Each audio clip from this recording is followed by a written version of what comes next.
Hi guys, कैसे हैं आप सभी। उम्मीद करती हूँ आप सभी बहुत ही अच्छे होंगे। तो मेरा करवा चौथ स्पेशल वीडियो आ गया है। माना कि मैं बहुत ज़्यादा लेट हो गई। करवा चौथ को गए हुए काफ़ी दिन हो गए। मेरे वीडियो अब आ रहा है क्योंकि मेरा बिजी शेड्यूल चल रहा है गाइस। मैं बहुत बिजी हूँ। मैं वीडियो फ़ोटो कुछ एडिट नहीं कर पा रही। आपने मेरे इंस्टाग्राम में भी देखा होगा, काफ़ी दिन से मैं वीडियो भी पोस्ट नहीं कर पा रही हूँ क्योंकि मैं बहुत बिज़ी हो गई हूँ। तो ये मेरा सूट था जो कि मैंने नहा धुल के सबसे पहले पहना था। और इससे बड़ी बात कि करवा चौथ मेरा फर्स्ट वाला करवा चौथ था, उसमें भी मेरे पति घर थे। इससे ज़्यादा खुशी का पल मिले और कोई हो ही नहीं सकता कि मेरा फर्स्ट करवा चौथ में मेरे पति मेरे साथ थे। और वो सब छोड़ो, चलो आगे चलते हैं क्योंकि जितनी क्लिप थी मैंने आपको दिखा दी। अब मैं चलती हूँ, आपको शाम वाली पूजा में लेके चलती हूँ क्योंकि दिन की बहुत सारी क्लिप मैंने मिस कर दी जो कि मैं क्लिक करना भूल गई थी। तो मैंने वो मिस कर दी, तो आप लोग भी उन्हें मिस कर दो। और शाम वाली पूजा के बारे में आपको सबको बताती हूँ कि आपने क्या क्या किया। तो यहाँ पे आपको बहुत ही कम औरतें दिखने को मिल रही होंगी गांव के हिसाब से, क्योंकि मेरा ससुराल बहुत बड़ा है जिसमें अलग अलग खोले का हिसाब होता है। मतलब अलग अलग मतलब एक गांव के 3-4 हिस्से हो रखे हैं जिसमें अपने अपने हिस्से वाले अपने अपने मंदिरों में पूजा करते हैं। तो हम अपने वाले मंदिर में गए थे, बाकी लोग अपने वाले मंदिर में गए थे। किसी किसी ने घर में ही पूजा की होगी, वो मुझे नहीं पता। यहाँ पे हमारे नंदी महाराज हैं जिनके लिए हम दूध दही और घी मक्खन जो भी जिसके घर में था वो लेके आया था। फिर उनसे हमने भोलेनाथ के नंदी जी को मालिश की थी घी दूध मक्खन से। देन उसके बाद हमने बुक पढ़ी। और बुक पढ़ने का सबसे बड़ा स्यापा पता क्या हुआ कि बुक पढ़ने के लिए छोटी कन्या वहाँ कोई नहीं थी। आपको यहाँ पे कोई छोटी कन्या नहीं दिख रही होगी। हमने सुना था कि करवा चौथ में छोटी किसी कन्या को बुक दी जाती है और वो बुक पढ़ती है, बाकी सारी औरतें सुनती हैं कि कैसे क्या करवा ने कैसे क्या किया था। बट हमारे साथ ऐसा बिल्कुल नहीं हुआ। वहाँ कोई आया नहीं छोटा बच्चा जो कि बुक पढ़ सके। ये छोटी लड़की थी जो कि बुक नहीं पढ़ सकती थी, जिसकी वजह से मुझे बुक पढ़ना पड़ा। सॉरी, कोई बात नहीं, हमारे पास टाइम भी वही था और सिचुएशन भी वही थी कि मुझे बुक पढ़नी पड़ी। और मैंने खुद बुक पढ़ी और खुद ही सब कुछ सुना। जितना मुझे समझ आया उतना बहुत था मेरे लिए। देन उसके बाद हमने पूजा की एंड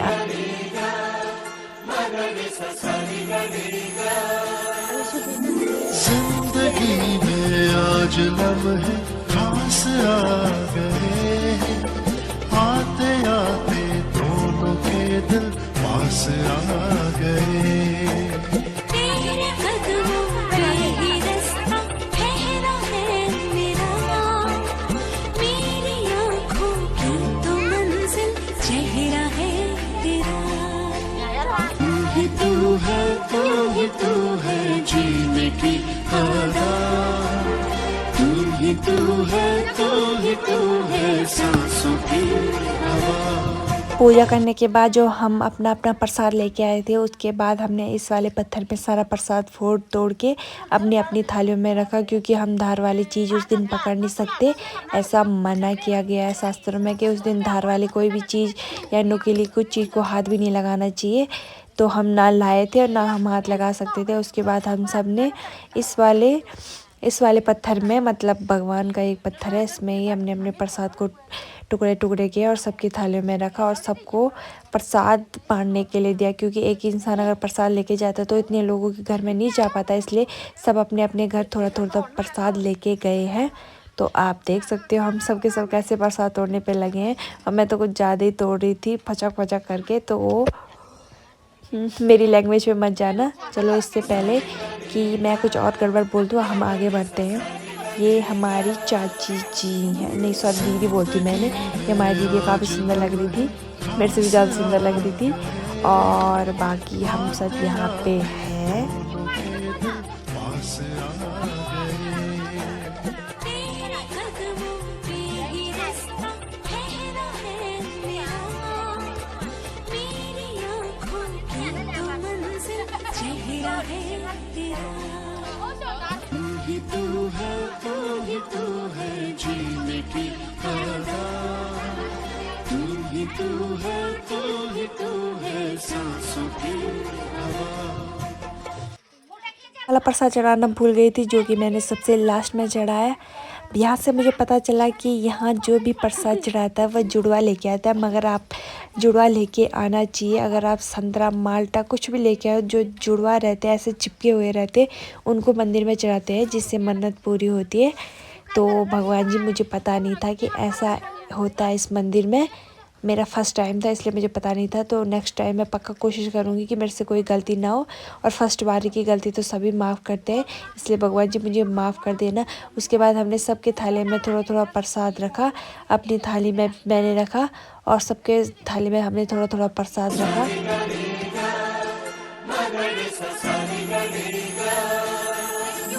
जिंदगी में आज लम्हे खास आ गए हैं, आते आते दोनों के दिल पास आ गए।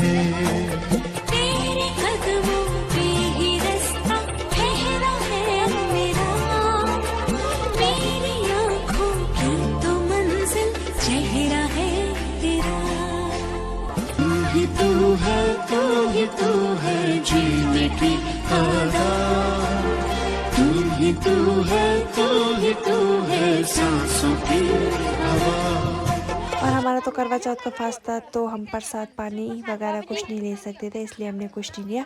ये देख रहे हुए मेरी देवरानी है, जो कि बोली थी कि ये क्या बना रहे हैं, व्लॉग बना रहे हैं, ये सो पता नहीं क्या बोली थी। और उसके बाद हमारे इस वाले मंदिर की पूजा तो पूरी हो गई थी।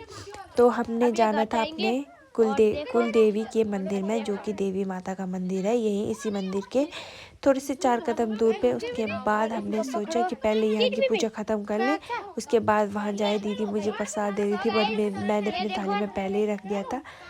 अब हम यहाँ ज़्यादा टाइम बर्बाद ना करते हुए अपने चलते हैं कुल देवी के मंदिर में। तो चलो गाइज़, हम आपको लेके चलते हैं अपनी कुल देवी के मंदिर में। यहाँ आप देख सकते हो काफ़ी सुंदर व्यू है कुल देवी के मंदिर में। काफ़ी फ्लावर पहले से ही फ्लावर के पेड़ लगे थे, पौधे लगे थे। तो मैं और मेरी देवरानी यहाँ गए, बाकी गांव के और औरतें यहाँ नहीं आए। ये हमारी कुल देवी का मंदिर है, मैं और मेरी देवरानी गए सिर्फ। और उसके बाद हमने यहाँ पे भी दिया बाती सब किया, फूल वगैरह चढ़ाए। और मेरी देवरानी तो पूरा फूल का पौधा ही तोड़ के लेके आ गई थी, बट कोई नहीं। फिर उसके बाद हमने थोड़ा बहुत आरती की, फूल फल यहाँ भी चढ़ाए। और उसके बाद यहाँ से हम चले गए घर। बाकी की क्लिप मैं आपको आगे दिखाती हूँ।